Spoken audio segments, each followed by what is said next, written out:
can see this. You can see them? Okay, If great. that's okay. So I'm showing you what's been in this people's 15. Sir, do you recognize this? Yes, I do. And how so? This is the schematic drawing that was prepared by the school or some other agency as far as for the school layout. Once again, this is the schematic that was used to place the piece of evidence on where they were located within the school outside of classrooms and where the victims were located within the school. Okay. These notations were made by lab personnel? Yes, it was. There's some by myself, and there's also by Rob Charlton, who works in the firearms unit. That's also a crime scene investigator with me.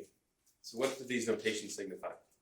There's numbers that are circled that would also coincide with the placards that were placed next to the piece of evidence within the crime scene for documentation purposes. Okay, when you say placard, we're going to go through some pictures soon, but if you see a yellow placard with a number, that's what you're referring to? That is correct. And why is that done? It's used mainly for photographic reasons, but also helps us to keep straight each piece of evidence that was collected, given a location of where it was within that crime scene. Okay, and photographs were taken in this situation?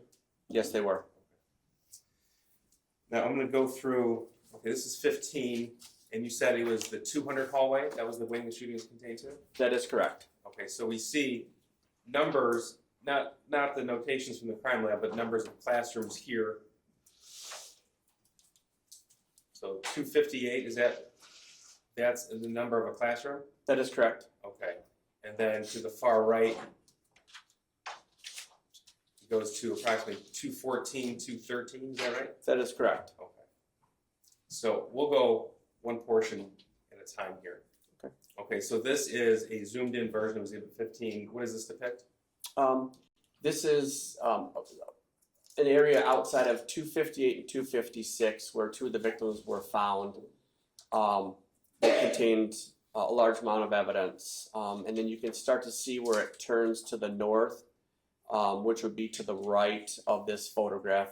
That would work your way up to the north, which is the remainder of the 200 wing that contained more evidence outside the rooms from 249 all the way down to 213. Okay. So in the course of your investigation, did you come to learn what bathroom the shooter walked out of directly before the shooting? Sorry. Yes, I was given the information that it was found just west of room 258. So that would be this bathroom here that's highlighted? That is correct. Okay.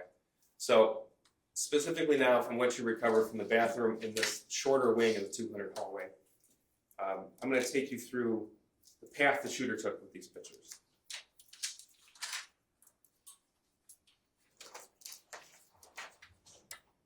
Judge, two of these pictures have images that I'd ask the court to instruct the media not to film. Your Honor, I'm not going to object to that. I am going to just indicate for the record, I believe that it's Exhibit 17 and Exhibit 26 that I will be objecting to, renewing objections that I made previously on the record to those two photographs. Okay. Is that correct, Mr. Beasley? Both of those things are correct, and I do want the court to know that we did speak with the victims prior to the trials, and they understand. Okay, so you're right now presenting exhibit number 17? First, it'll be Exhibit 16, but then it's Exhibit 17 after that. Okay, so that both of those images cannot be shown Correct. to the press. And are the victims who are here familiar with what those photos contain? Yes, Judge. So they're welcome to exit if they feel the need, right? Thank you, Judge. Okay. So you guys get it. Which two? The next two, 16 and Next two 17. after this? Oh, Yeah. I'll make sure before I display it on the screen to let the court know. Okay. Okay, so we'll start with the bathroom next to 258. That's Exhibit 16 here. And what does this photograph depict?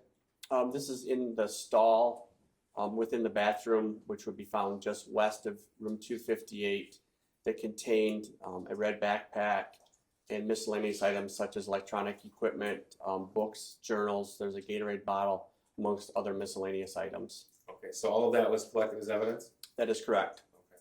Judge, the next photograph is Exhibit 17. I asked the media not to film this. Yes, could you refrain from that? I'm just going to do the witness. Okay, thank you. Thank you. Okay, He's filming, you're filming the witness. Yeah. thank you. This is exhibit 17. What are we looking at here? This is a photograph taken outside of that bathroom that I just spoke of. This photograph is taken from the west to the east, showing the hallway that would be found just south of rooms 258 and 256.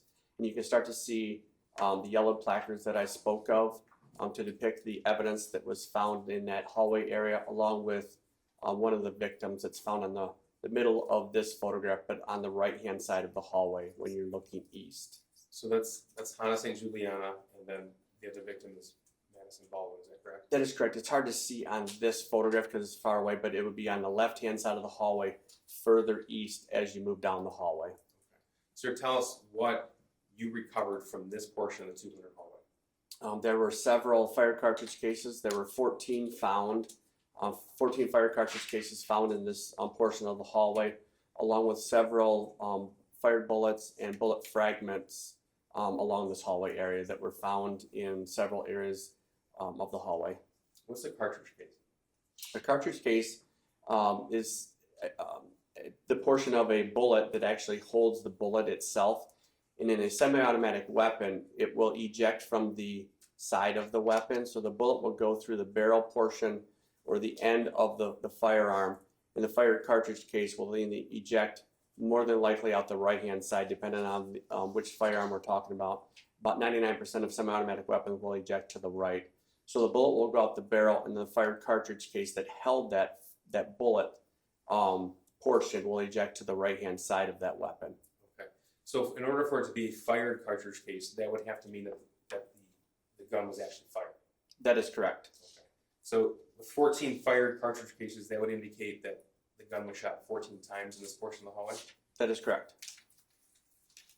Now, continuing down the shooter's path, I'm going to ask you what happened, or what you located past rooms 256 as the hallway curves to 249. So this is room 258 on the left, next to that is room 256. As it curves, it's 249. Is that your recollection? That is correct.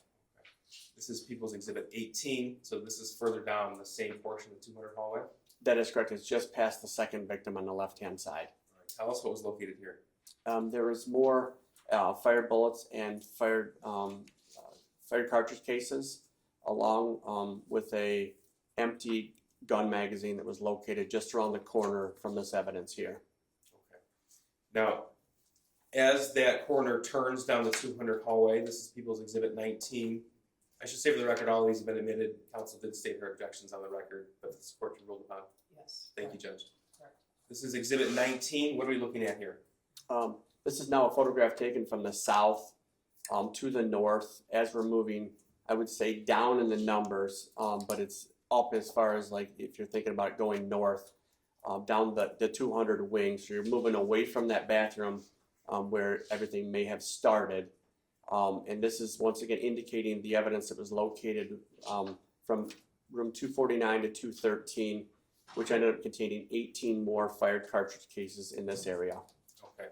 So we had 14 in the shorter portion of the 200 hallway and 18 from room 249 to 213 down this long hallway. That is correct. And again, that means the firearm was fired 18 more times there, at least what you recovered. That is correct.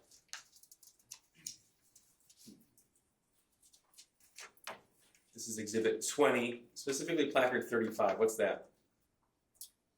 So placard 35 or number 35 is the firearms magazine that I spoke of that was found in the hallway there.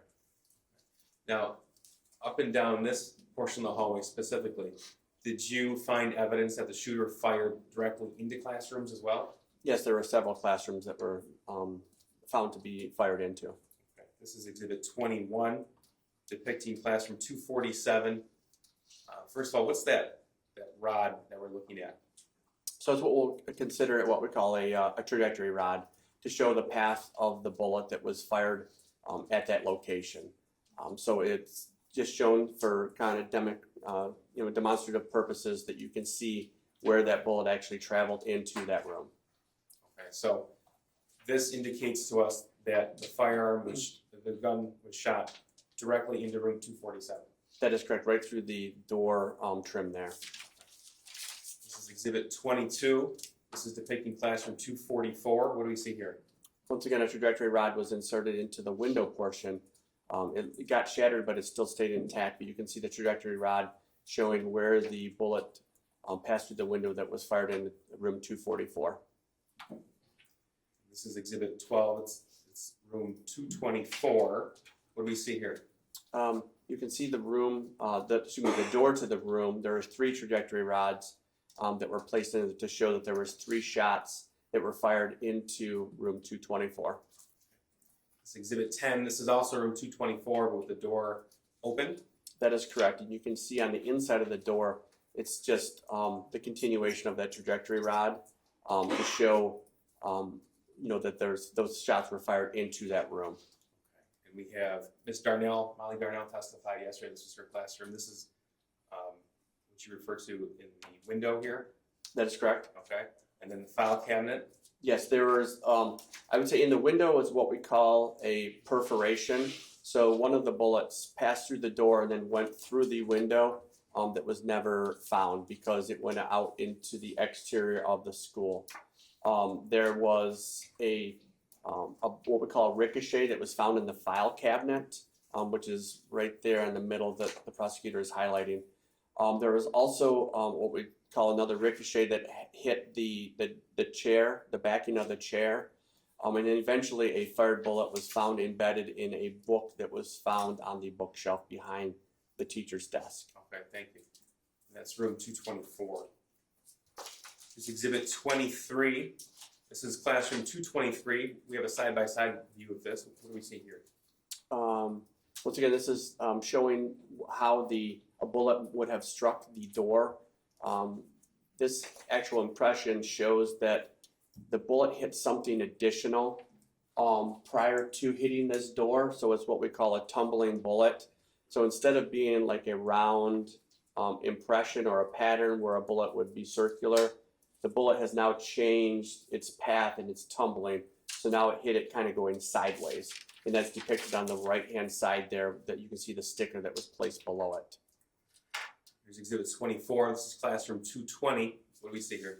Once again, you can see there's a trajectory rod and the outside of the door showing the path of travel that the bullet was fired into room 220. Finally, exhibit 25. This is classroom 215. What do we see here? Once again, these are trajectory rods. They're just a different color because we ran out of pink, but we're on to orange trajectory rods that are fired into the window outside of room 215, showing that the bullets were fired from the outside to the inside of that room. Okay, thank you, sir. Now, did you come to learn that once the shooter reached rooms 213, 214, that he backtracked down the 200 hallway? I was told that information. Okay. Sir, did you process the men's bathroom in the 200 hallway that was across from classroom 233? Yes, I believe it was either 233 or 231. It was in that same general area.